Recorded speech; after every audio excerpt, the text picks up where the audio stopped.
Talina. And g'day, I'm Susie, and we're rangers here on the Steve Irwin Wildlife Reserve. Here on the reserve, we've got so many cool animals. We've got crocodiles, kangaroos, palm cockatoos. But today, we're going to show you one of the little lesser species that we rarely see. Recently, we were doing our laundry when we noticed these little holes in the tree. So we found out that these holes are caused by the larvae of the giant wood moth. And that's a moth that's rarely seen.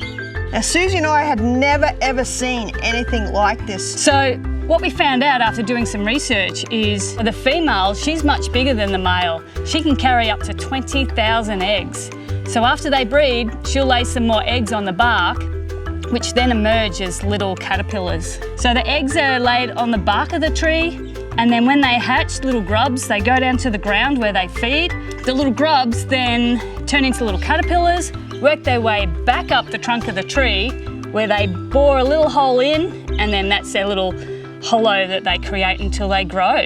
These little caterpillars grow into what we call a witchetty grub, which is a fairly large grub, and stays in that tree for the next 18 months.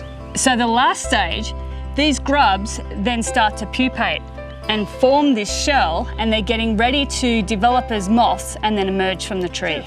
Once it appears from the tree, it turns into one of the largest moths in the world. Its wingspan can be 25 centimetres and it can weigh up to 30 grams. When the moths emerge, they only live for a few days, just long enough to breed and start the cycle again. These moths are really cool. They're not just boring little things that bore holes in trees. They've got quite a cool lifespan and really cool when they emerge.